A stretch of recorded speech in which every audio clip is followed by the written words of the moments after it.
Hello and welcome to the reading vlog. So I decided that since reading vlogs are my favorite book videos to watch, I thought I would try to make one. And I'm sorry for the glare on my glasses, but the window is open and there we go. So I am working on two books right now, sort of. The first one is The Abyss Surrounds Us by Emily Skrutsky. This is a sapphic romance. It's pirates in space.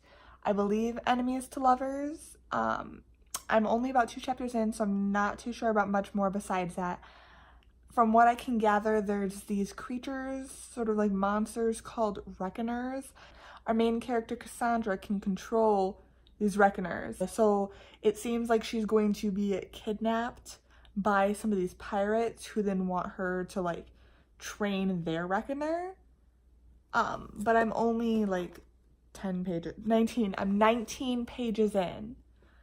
So I really have like zero opinions right now, but it's really short and I'm hoping it's gonna be good. And my arms are already getting tired and I still have another book to talk about. So the next book is a continuation in a manga series I've been working on. It is volume 8 of Yotsuba and. This is the cutest little manga series ever. It's about a precocious little 5-year-old girl named Yotsuba. She's right there with the green hair on the cover.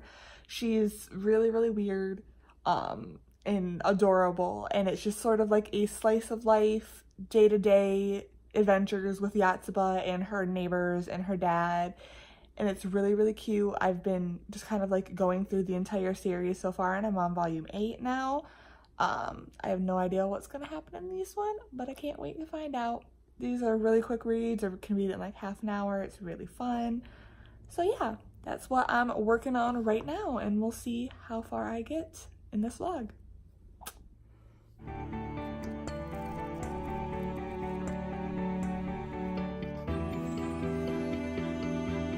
So it is a little while later and I have been reading The Abyss Surrounds Us. I am about 107 pages into this.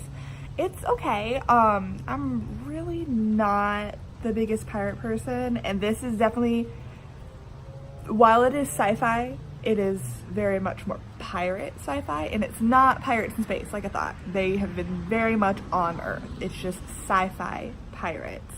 It's not bad. I mean, I'm enjoying it. It's going by super fast. I mean, technically I'm like already almost, guess not quite halfway, but I'm getting there. There's not been a whole lot of the romance yet, just like a little hints like here and there that Cass is into girls and a little bit of flirting between her and her love interest, but not a whole lot. If I could learn how to hold this camera, but my arm already hurts. But yeah, I am enjoying it. I think I might take a little bit of a break and go over to my Yotsuba and volume 8 and read that really quickly, just for a little break, something different. I don't know. You will see. The lighting is not good. Not good at all. And my dog is freaking out on the bed right here. Can you see him? Can you see the Bubbas? Say hi, Bubba. Say hi. He's a cutie. But anyway, I just got back from work and on my lunch break, I read the first half of Yotsuba and volume 8. It is really, really cute so far. I really, really love it. I love this series a lot. I'll probably talk about more about that when I finish it. But yeah, I just thought I'd do a little check-in.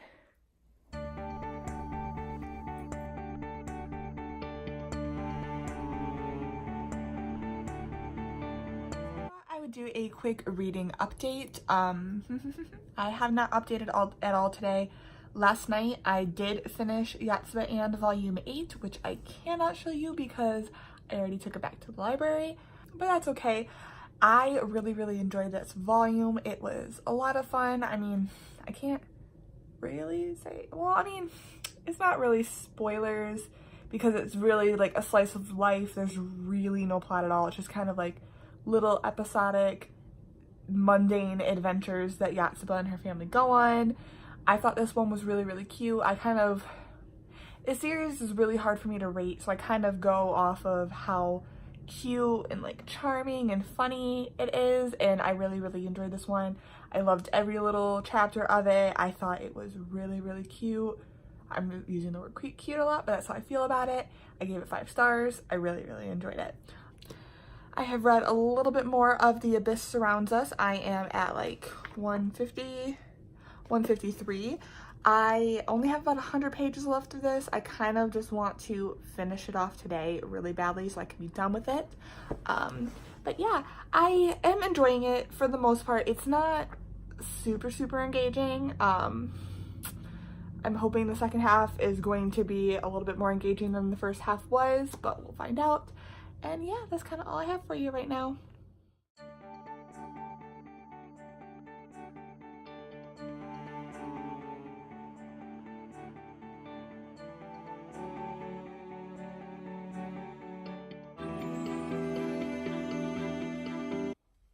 I can't tell if I like this light or not, but watch when I go to edit this video and I'm like, this lighting is terrible. It's probably what's gonna be what happens. So, you know, I could have done this clip before I took a shower and changed into my pajamas, but you know, why would I be logical and do stuff like that? I don't know. But anyway, I have a update for you. I just finished The Abyss Surrounds Us by Emily Skrutsky. I did not like this, like, at all. Well, I mean, that's not true. Like, it wasn't terrible. I gave it a 2.5 out of 5 stars, and I just think that this less than 300 page book should have been like 500 pages, like 400, 500 pages. It needed a lot of fleshing out. It needed a lot of more time for like development, for angst in their relationship, because this is like an enemies to lovers relationship, and there's a certain element of like they can't be together. We don't really get to feel that because the relationship doesn't start till like halfway through the book, and then it just goes so quickly that like when there is payoff in the relationship, I couldn't feel that payoff, if that makes any sense. You know, it was like it happened so quick in the source, like, you know, it happened so quick in the timeline of the book that like I couldn't be like excited that something finally happened, you know? And like as for the like action of the book, I just think there should have been more action to kind of like show Cass's, because Cass, I don't know how well I described this before, but Cass is our main character, and she got kidnapped by pirates, and she's being forced to train this Reckoner, which is a giant monster that like only she and special people know how to train. And she has to train them for this pirate and like control them for the pirate, and she's basically a prisoner on their ship. And she has like, you know, a lot of feelings about that, but like we don't really get to delve too far into that. We don't really get to see how she slowly kind of comes to regard the pirate ship as home, and sort of like how like, yeah, it's not a good situation. She gets constant reminders of how it's not a good situation, but she also kind of likes it a little bit. And I feel like that development was so quick because there wasn't enough time in the book to really see her grapple with her feelings. There was not enough time to see the relationship develop and them to grapple with those feelings. It was so short. It ended so quickly. And I know this is a duology. I kind of think that it probably should have been 1, especially if the second one is the same size as this. I think it probably should have been 1, and like the thing that happens at the end of this book could have been the midpoint turn in one big book rather than the ending of one book and the second book starts off. Like, I think it could have been, maybe even been like part 1, part 2, maybe. I just also think that this needed more world building. Like, there's this really interesting world where it's clearly supposed to be like our world in the future. There are like, there's a map right here which clearly shows that it is like, was once our world, and it's different now. It's they're cut up into smaller countries. They're not really countries, they're called something else in the book, where they're cut up into smaller sections because supposedly that's supposed to make the government like be more accountable for their people, because they have a smaller amount of people to take care of. And it's called the like schism, but beyond that we really get no world building. Like, we don't know why the schism happened. We don't know Like, who made the decisions? How did pirates get so out of hand that scientists thought that let's create these giant monsters that only certain people can take care of and train and control to combat this pirate issue? How did pirating become such a bad issue in this world that was deemed appropriate and necessary? None of those questions get answered. We really don't know anything. There's these floating cities, floating islands. They're like floating in the water, I think. That's never explained either. There's like, if you go back to the map, this is the one that we go to at one point in the book.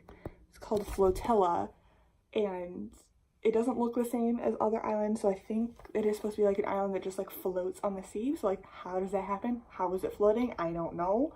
Is it an actual landmass? Is it just like a giant boat that floats? Not really a lot of description. I don't know. We had like a couple chapters on that city, and I don't know what the hell that was all about. I feel like I'm ranting. Let me talk about some good things. Let me talk about some good things about this. So I did like the romance. Like I said, it was a little too rushed. We really couldn't go into it enough, but I thought that Swift and Cass had a really good like chemistry. I thought they really could work together, and I think they were a very good fit for an enemies to lovers romance. I thought there was some really great conversation about their power dynamics, because Swift is a member of the pirate crew. She's basically like in charge of Cass as a prisoner. So obviously there's like an unequal power dynamic there, and that's talked about. They literally have conversations about how they can't be together even though they both kind of have feelings for each other, because there's unequal footing between the two of them, and a good relationship has to have equal footing. I thought that was really, really well done. I was really glad there was that conversation in there, because it would have been a little weird if there wasn't, but it was like that kind of touch in the book that I wanted more of. I wanted more of those kind of conversations.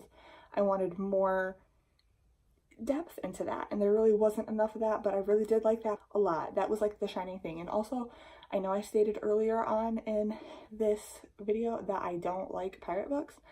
The pirate aspect actually didn't bother me. I kind of wish there was a little bit more of the like piratiness, and maybe that Cass could have had a little bit more of a hand in that side.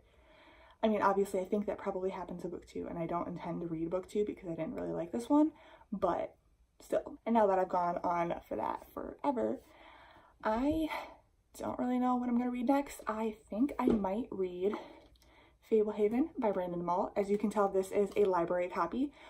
I own this series. This is one of my favorite series of all time, and my local library did not have a physical copy of the first book. They had physical copies of all the others, but only an e-reader copy of the first book.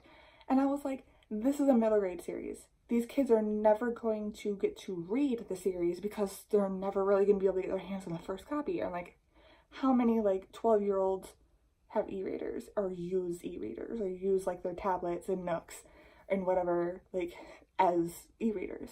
I don't think a lot. So I went in and requested that we get Fablehaven in physical form, and they did. And automatically when you request a book, you get automatically put on hold for it. So I got it. It's beautiful and hardback and new, and I love it. I've been having a really hard time with books lately. Most of the books I have read, not counting ones I have done rereads of, lately, like in the past like 2 months, I have not liked. Like, they have been 3 stars or lower. Like, literally, my Yotsuba and manga, I've gone through the first 8 volumes, like I was talking about earlier in this video. Those are reread. Like, those were ones I read as a child and I really loved, and now I'm rereading them, so those don't really count. I reread Unravel Me and Ignite Me by Tahereh Mafi. Those are both rereads. Really enjoyed those. Those don't count.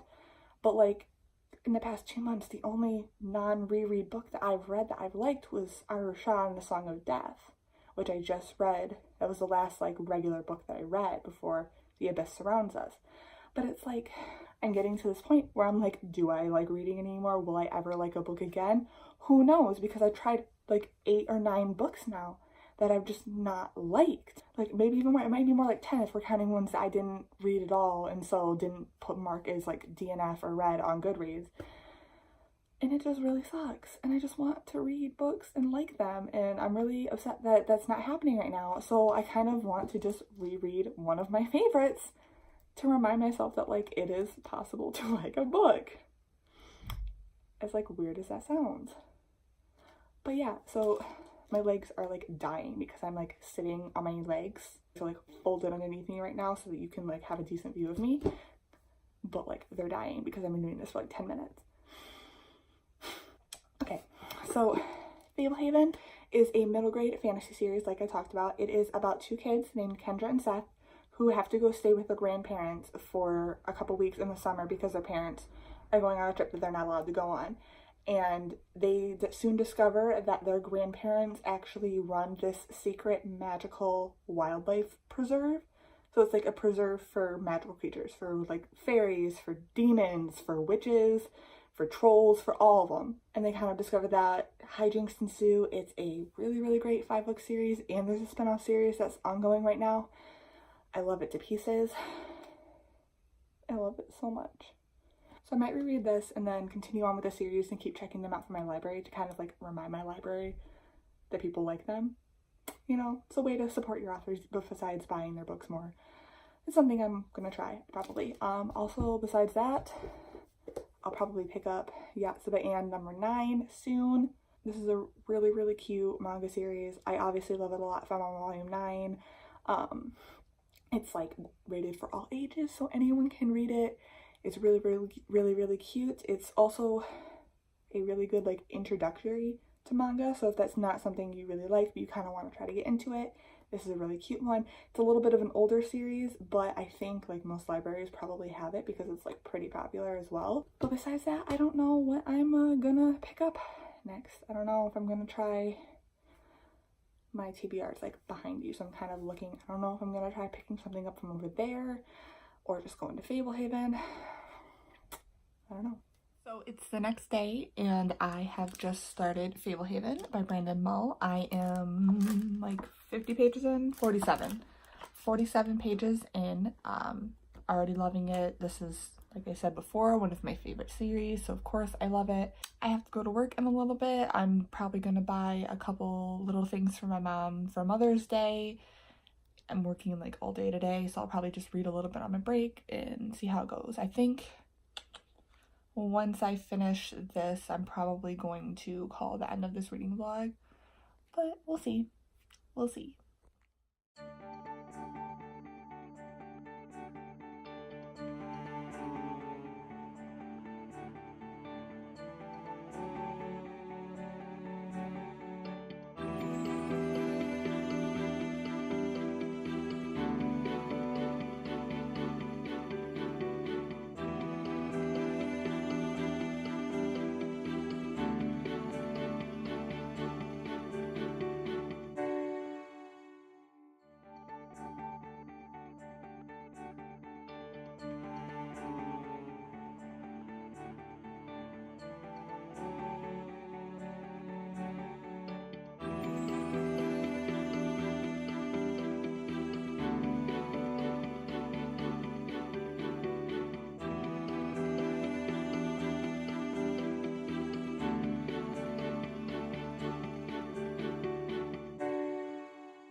Hey guys, so this is the end of the reading vlog. I have just finished Fablehaven by Brandon Mull.